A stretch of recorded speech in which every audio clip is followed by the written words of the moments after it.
Welcome to Chai with Chopra. In today's episode, we're joined by Chief David Monias for a critical update on the wildfire crisis affecting Indigenous communities. This is a conversation Canada needs to hear. Hi, everyone. Welcome to what is essentially my first episode with Chai with Chopra. And today we have a very special guest. This is an important episode, it's an important bulletin.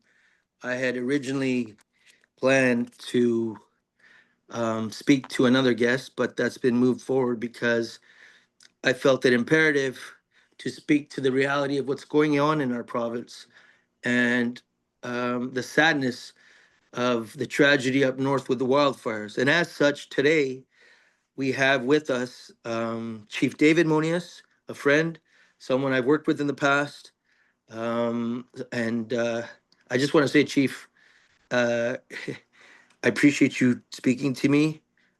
This right here is for you to speak to all and everyone we can to describe how this has been from the start, how it's going, what needs to be done, and the crisis. If you could speak to, I mean, I know this is very emotional, and I just want you, I'd like everybody tuning in today to know the reality, the disastrous, uh, the seriousness, and I don't know, just if you could just speak to the wildfires. And thank you so much, Chief Monias, for coming in. And I know this is a late time for you, and you stay up this late every night. And I mean, hey, I commend you, sir. You've come out and emerged a tremendous leader. And thank you. Thank you. Thank you. Well, thank you, AJ. Good to see you again. And Awesome to see you. yeah, always to see you. Good to see you whenever I see you in all these events that we come together to speak and fight for our rights all the time. And you're always there by the Indigenous people. Thank you. And we appreciate that when we have our brothers and sisters of different races and stuff like coming together to assist or to so that they care. That's Um, essentially why we're talking today, so that you can yeah, speak to everyone. yes, thank you. I guess I can start off with the fire in terms of how that happened. And we had a fire that just happened. We were on an island, and there's another island adjacent to our island, and it went on fire. It's a big island, and it was called Fire Number 6. That's how they called it, Mhm. and it was threatening our community because it became so big and huge. The one thing that came on our favor was actually the wind was actually blowing it away. We had easterly winds, and so it was blowing the the fire and the smoke west. So it was just blowing it away. So, but it was so huge that it was threatening our community, where the embers will be flying towards our community, and that it would jump the river, and we were kind of scared for that. So we had the fire department, we had the wildfire look at it, and they started fighting it, and we had hoped that These they have would been use. devastating wildfires, eh, Chief? Like They nothing like are. we've ever seen before. Apparently, like how many times the size of Winnipeg? It's about more than 8 times the size of Winnipeg, and That's that's how nuts. big it is. It's approximately about 68,000 hectares. That's huge, right? Just put Winnipeg together 8 times. So that's how big this fire is. When we had that fire, we had the wildfires fighting it and so forth. And but there was a second fire that happened to the south of us. It was fire number 5.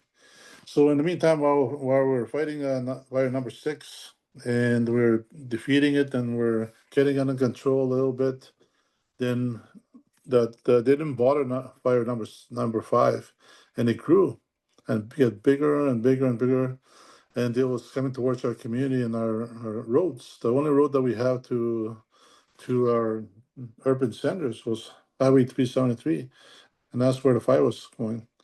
So there was a lot of smoke, and there was a lot of from the fires and stuff like that. So we decided that we learned from the previous fire 2 years ago, where I had to evacuate 7,500 people in 3 hours. Hmm. And so this is something How do that you do that, though? I mean, Hey, I don't. like, hello, you evacuated? Was it 17,000 in total? Is it been? Well, right now, no, we have about our population is about 10,000 people, but that's about 17,000 people, including the other communities and stuff like that.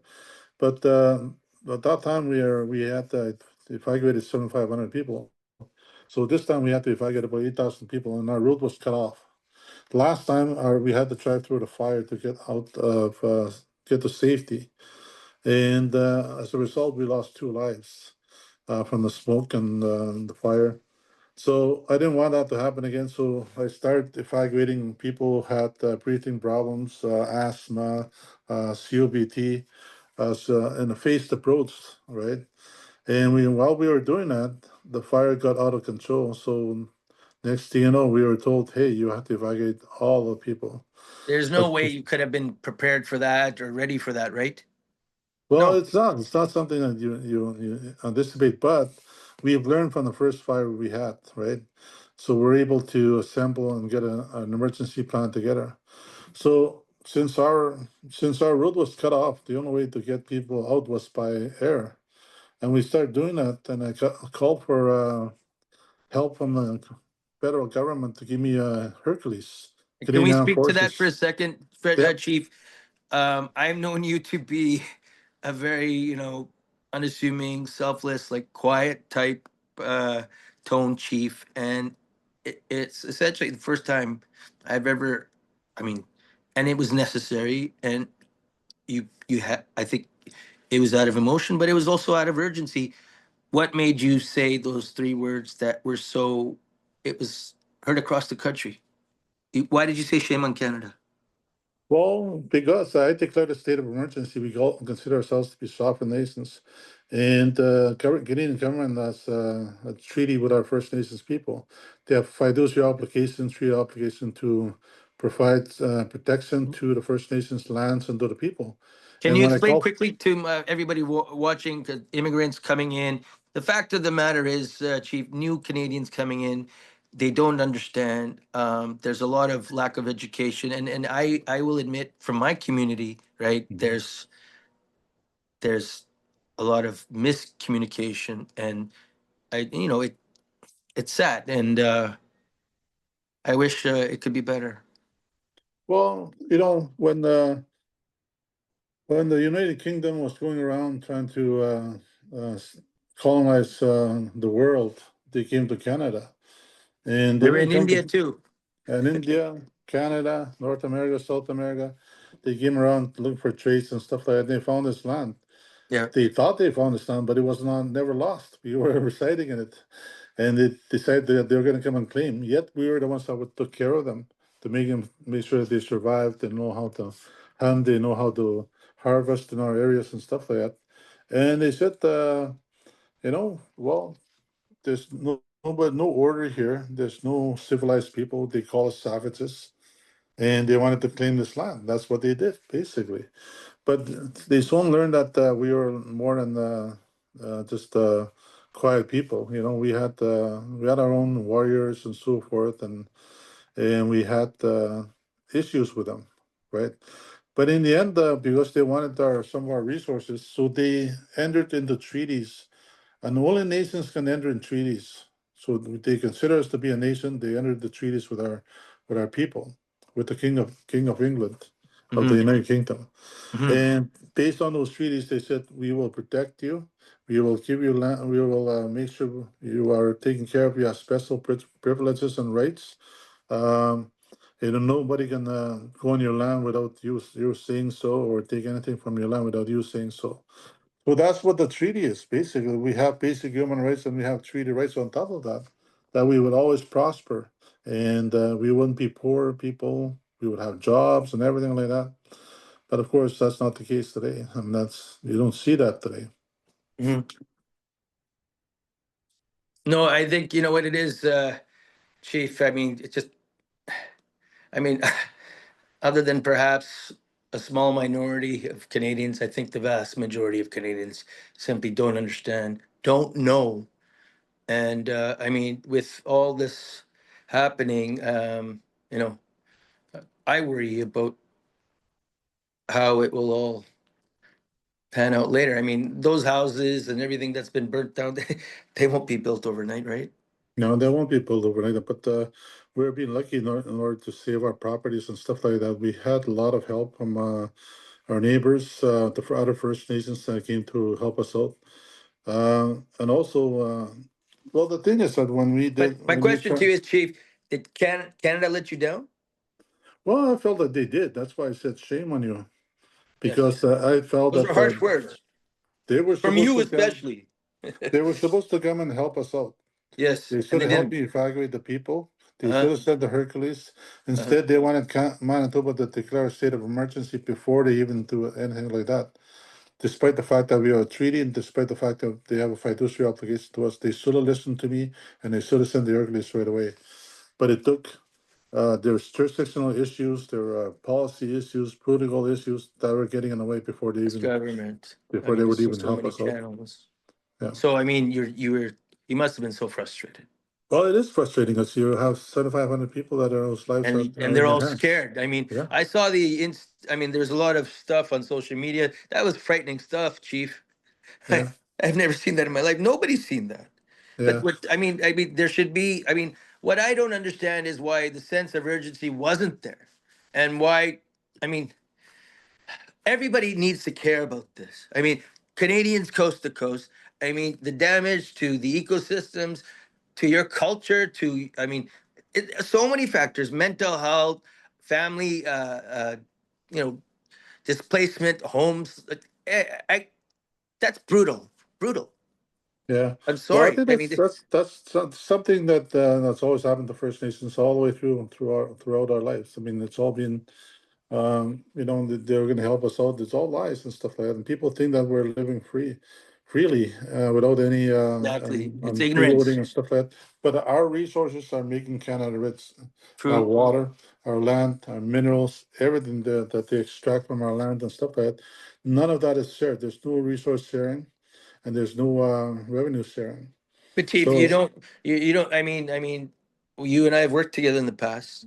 We've worked on ECDev stuff when you were at MKO, and like I could say, since my days as you know, I worked for National Chief, and I've always worked in the Indigenous field until moving home in business. But it's been difficult for Indigenous people since I started. It's difficult now, but in many respects, Indigenous people are thriving in various sectors, right? mhm. Education, everywhere, but there's still there's still that black mark. Well, it is. I mean, it's always you've seen it in through the residential schools and 60 scoop, taking our kids away, and get rid of the Indian and the child and all that stuff, right? And that's what they used to say. We're not Indians. We're actually First Nations. Some people call, but we prefer the name. Like for instance, Pimitsikamakinu, Anishindu or Anishinaabe, because our way. That's how we identify ourselves. But people use the colonial terms, right? But the thing is that we are still here. We're still around. We're not going anywhere, and we will continue to help ourselves. Nobody's going to come save us in this world, but we will save ourselves. And we do that together from community to community, nation to nation, indigenous to indigenous, First Nations to First Nations. And that's how it's been all this time. And from what I've seen, it's been the First Nations that have stepped up, right? Well, it has been always been the First Nations. From the last fire I was involved in 2 years ago, we had the evacuations, and again this time it's the First Nations who came together. And you know what? What I want to say though, the firefighters there, we have 16 firefighters in our community, fire departments that came from various different communities like Steinbach, Morris, Eden, all these different areas, Broken Head. And these Chief, are the wasn't people. hasn't there been like a groundswell of firefighters and volunteers coming from across North America? And Yeah, but did the military not come in and make a difference? no, the military never came in. They just did the Hercules, but it's the people who have hearts that came to help us out and Your stuff like that. indigenous people have the biggest hearts. Yeah. And same thing with those firefighters. There's the brotherhood and sisterhood that they have between amongst each other is very strong, and they came in volunteering to help us out. But government's role, I think it's they're too bureaucratic, and they worry more about policy, procedures, and so forth before they take care of our people. And that's unfortunately So, what if happened in you were this case. speaking to the new prime minister, who has come with a lot of hope and, well, making change and focused on the economy, what is your message to the prime minister and this government? And like, how is the provincial government? I know, I have to admit, I have nothing but respect for the provincial premier. He's emerged tremendously as a leader, and he's very good. Well, he is very good. I mean, he's one of those indigenous people who broke ground and actually make waves in Manitoba, and the first the non-indigenous Your people. people deserved a leader like him. Yeah, I admit yeah, that. yeah. I knew him for many years. I think he wanted to run for his interest in national chief. He's been a leader from the get-go, but he's really come in his own skin. And I mean, I played different politics. Nonetheless, I'm in business. He's he's he's been he's grown as a great leader. And I'd like to know if there was a disparity in jurisdiction, like who came through for you. Well, actually, you know what? We called on Premier Wapkin, and he called a state of He was emergency. excellent. He was the one that called the state of emergency province-wide to help make sure that the government can deploy the Hercules to come and help us out. Chief, what is the situation? What's the gravity of the situation? How bad is it? Like, what's your message to Canada? What's your message to people watching us now? Like, don't sugarcoat, don't mince words. Say it like it is. What is the situation? Well, right now, first of all, I want to say to the new prime minister, say, honor the treaties and implement them. And stop playing politics with our lives and stuff like that. We have to make sure that lives come first before policy, before procedures, before Absolutely. bureaucracy. That has to be lives comes first. And because there's many lives that were at stake, and there should have been quick action, and that should be something that we have to be taken into consideration first. The fire we have is very, very real. It's 68,000, and well, it grew up to 78,000 And where are you right now, Chief, hectares now. currently? Chief, where are you currently? Right now, again, I came back out. I'm in Winnipeg now. Yes, I sir. came out a couple of days ago from the community after we evacuated all the people out. Then I was had to evacuate, so they don't have to worry about me, and all the firefighters have to worry about the fire. That's what we need them to do. Sir, I don't Chief, want to yeah. focus on anybody else or anything else. What is it like for the people that have been evacuated? What are they feeling? How are they holding hope? And what's I mean, Well, obviously they're supported. imagine yourself being homeless and no resources, nobody coming to rescue you and help you and stuff like that. That's just how they feel, because Sorry. people say, well, they're in safe place. People keep saying they're in safe place. Well, you know what? They may be out of danger and stuff like that, but there's other dangers that are in the city and so forth. They're hungry. Yes, I They know. sleep in cots. They sleep on the floor, concrete floors. They sleep outside, many of them without hotels and so forth. And the hotels, many of the hotels are saying, well, you can't bring outside food inside here. You got No, to buy from us and stuff like that. But it's not being provided. So there's still a lot of bureaucracy that gets in the way. I'm sorry. It's so When I worked for frustrating. Phil Fontaine, National Chief, he said, Indigenous poverty is Canada's dirty stain. It's Hmm. that. Yeah.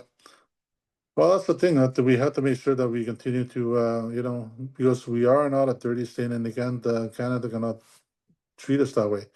They got to treat us as human beings who are partners, who are sovereign nations, and they're on our land. They're on our land, and they should be the ones thanking us for allowing them to be on our land instead of seeing us as squatters. And when we we are the ones with the land, we are the ones with the minerals, we are the ones with the resources, and we just got to make sure that we if we are truly going to be in partnership, then start acting like partners. Not dictating things to us, not being you're not our parent, and that's how they're treating us like we're little kids. We're smart people, we're caring people, we Absolutely. love people. Absolutely, Chief. Yeah, I've yeah, worked with you. yeah, We're friends since 20 years. You guys are yeah. very smart people. Hello. You are emerging leaders. And this is really sad. It's disheartening, Chief. I mean, those trees, I mean, that's a lot of destruction. There is a lot of destruction. They implemented something called National Resource Transfers Act. That means if you're going to go hunt, trap, and all that stuff, you only take enough to feed your family. You cannot use it as a business to trade with other nations or trade with businesses and stuff like that. That's why it keeps us in poverty. Why does every Canadian need to care about this situation? And what do you want to say to every Canadian that doesn't know about the situation? Well, I think one of the things I'd like to see is that people get a lot more involved, more educated, and talk to your MPs, politicians to say, listen, these are very important treaties, and learn about the treaties and how it benefits them. And it's not just benefiting us; it's benefiting the government of Canada, benefiting the provinces, and benefiting the general population in a big way. Mhm. And once you learn that, then I think they would appreciate that the treaties that we have. Um, what kinds of? I know I connected you with somebody, professor out east, with respect to some lodging. How's that worked out? I mean, and what I mean, what are the needs now? And like, what do you want? How can Manitobans contribute? How can people from my culture, from various other cultures, community? What's needed? Well, right now, it's not. It's very basic. We need accommodations, meals, and we need to be shown a little more respect and ensure that we're not a burden. Where can That Manitobans and Canadians donate, Chief?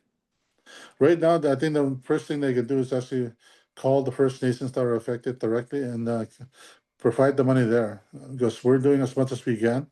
If you go send it to Red Cross and all, it goes somewhere else, right? So donate directly to the First Nations.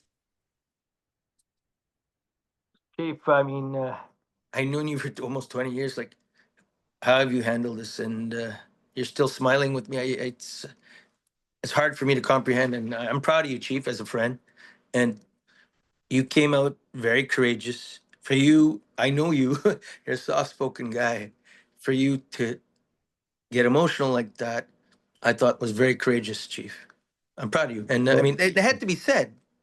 yeah, well, when you see your people struggling and you see your people crying and elders are being treated unfairly, special needs autistic children are not being put in arenas and they don't belong in arenas. And you see the hardships, they have no privacy at all and so forth. And we feel like we're refugees in our own country and so forth. And that shouldn't be the way, that's not the way to go. And that was really disheartening to me, and it still gets to me. It makes me very emotional when I think about it, and it also makes me very angry that I want to fight for Absolutely. the rights and stuff like that. So, Absolutely.